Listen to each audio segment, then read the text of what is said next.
आपण पाहत आहात महाराष्ट्रातील number 1 channel action Maharashtra news. नमस्कार, ॲक्शन महाराष्ट्र न्यूज चॅनलमध्ये आपलं सगळ्यांचं स्वागत आहे। विकासाच्या विश्वासावर राष्ट्रवादीची पदयात्रा, चव्हाणचाळ मधुबन सोसायटीमध्ये जनसमर्थनाचा उत्स्फूर्त लोंढा। प्रभाग क्रमांक 2 नागपूरचाळ फुलेनगरमध्ये माजी आमदार सुनील अण्णा टिंगरे यांनी आमदारकीच्या काळात केलेल्या भरीव विकास कामांवर जनतेचा दृढ विश्वास असल्यानेच नागरिक राष्ट्रवादी काँग्रेसच्या पाठीशी उभे राहतील असा विश्वास रवी टिंगरे यांनी व्यक्त केला। प्रभागाचा विकास हा राष्ट्रवादी काँग्रेसच्या माध्यमातूनच होणार याची मतदारांना खात्री असल्यानेच आमच्या पदयात्राला भरघोस प्रतिसाद मिळत असल्याचं प्रभाग क्रमांक 2 मधील राष्ट्रवादी काँग्रेसचे अधिकृत उमेदवार हर्षल उर्फ रवी टिंगरे यांनी सांगितलं। आमचा प्रचार फक्त विकासाच्या मुद्द्यावर आधारित असून कोणावरही टीका टिप्पणी किंवा चिखलफेक करण्याची आमची भूमिका नाही असंही त्यांनी स्पष्ट केलं। विश्रांतवाडी, चव्हाणचाळ, विश्रांतवाडी सोसायटी, मधुबन सोसायटी परिसरात नंदिनी धेंडे, हर्षल उर्फ रवी टिंगरे, शीतल सावंत आणि सुहास टिंगरे यांच्या प्रचारार्थ काढण्यात आलेल्या पदयात्रेला नागरिकांचा मोठा आणि उत्स्फूर्त प्रतिसाद लाभला। दरम्यान विश्रांतवाडी येथील माजी नगरसेविका ऐश्वर्या जाधव आणि आशुतोष जाधव यांच्या राष्ट्रवादी काँग्रेस पक्षप्रवेशामुळे परिसरातील पक्षाची ताकद दुप्पट झाली असून 4ही उमेदवारांना मोठ्या प्रमाणात मते मिळतील असा ठाम विश्वास सुहास टिंगरे यांनी व्यक्त केला। Action Maharashtra news, Pune.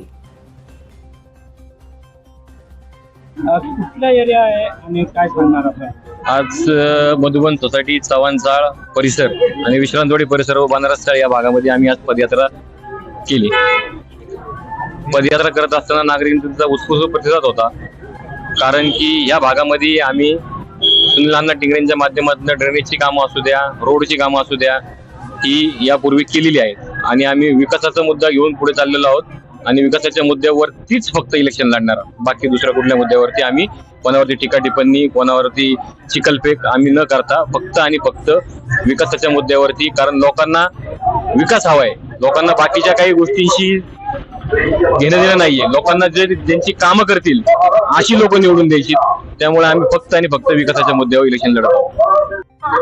तुमचं झालं का दोघांचं? कुठला एरिया आहे? हा चव्हाणचाळ, बनारसी चाळ आणि विश्रांत सोसायटी, मधुबन सोसायटी तो एरिया आज आमचं पदयात्रा होती आणि अतिशय चांगला उत्कृष्ट असा प्रतिसाद या ठिकाणी आम्हाला मिळालेला आहे।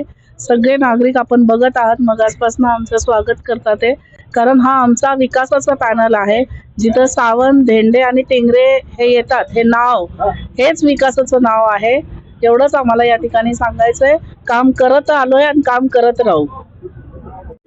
आज तुमच्या बाली किल्ल्यामध्ये आहे आणि आपण राष्ट्रवादीमध्ये प्रवेश केलेला आहे, काय सांगणार आपण? बाली किल्ला हा आमचा नाहीये। बाली किल्ला जो असतो तो नागरिकांचा असतो। आपण काम करतो त्यामुळे तो बाली किल्ला असा ओळखला जातो। पण हे काम करत असताना या भागामध्ये आम्ही जेव्हा भारतीय जनता पार्टीत होतो तेव्हा सुनील अण्णा टिंगरे हे राष्ट्रवादीचे आमदार होते। त्यांनी आम्हाला कधी त्रास दिला नाही हे काम करताना, आणि जेव्हा असं वैचारिकरित्या आपण एक लेवल मेंटेन करत असतो तेव्हा आपण तिथं काम करू शकतो आणि तेव्हा तो आपला बाली किल्ला होतो। त्यामुळे ही गोष्ट आपण लक्षात ठेवणं गरजेचं आहे। येणाऱ्या काळातही दादा हा जो प्रभाग आहे या प्रभागामध्ये जवळ 4-4.5 याद्या या प्रभाग क्रमांक 2 मध्ये गेलेल्या आहेत। जे मधुबन पासून तर आपलं ड्यू ड्रॉप जो सोसायटी ही 4-4.5 याद्या आहेत। त्याच्यामध्ये मोठ्या प्रमाणात जे माझ्या माहितीप्रमाणे किमान 70 ते 75% मतदान हे पूर्ण राष्ट्रवादी काँग्रेस पक्षाचे 4ही उमेदवार येईल अशी मला खात्री आहे। आणि खात्री मी जे देतोय हे फक्त कामाच्या ताकदीवर देतोय, कार्यकर्त्यांच्या संचावर देतोय। त्यांनी जो आमच्यावर विश्वास टाकलेला आहे ते विश्वासाच्या माध्यमातूनच त्यांना पूर्ण ताकदीने या ठिकाणी मदत होईल आणि 4ही उमेदवार भरघोष मताने निवडून येतील अशी मला खात्री आहे। आणि या ठिकाणी मी पुन्हा एक वार आपल्या चॅनलचे मनापासून आभार मानतो की आम्ही जे काम करतो ते लोकांपर्यंत प्रामाणिकपणे पोहोचवतात। धन्यवाद। आज आम्ही विश्रांत सोसायटी, चव्हाणचाळ, बनारसी चाळ इथे प्रचार केला। इथे आम्हाला नागरिकांचा उत्स्फूर्त प्रतिसाद मिळालेला आहे आणि सगळ्यांना आम्ही केलेल्या विकासाची जाणीव आहे इथल्या नागरिकांना, त्यामुळे हा उत्स्फूर्त प्रतिसाद आम्हाला मिळालेला आहे। विकास हा मुद्दा घेऊन आम्ही त्यांच्या समोर आलेलो आहोत आणि विकास यापुढेही विकासाच्याच मुद्द्यावरती आम्ही काम करणार आहोत। राष्ट्रवादीचं ब्रीदवाक्य जे आज आम्हा चौघांचंही ब्रीदवाक्य आहे, काम करत आलेलो आहोत, काम याच्या पुढेही करत राहणार। सत्य बातमीसाठी बघत रहा ॲक्शन महाराष्ट्र न्यूज।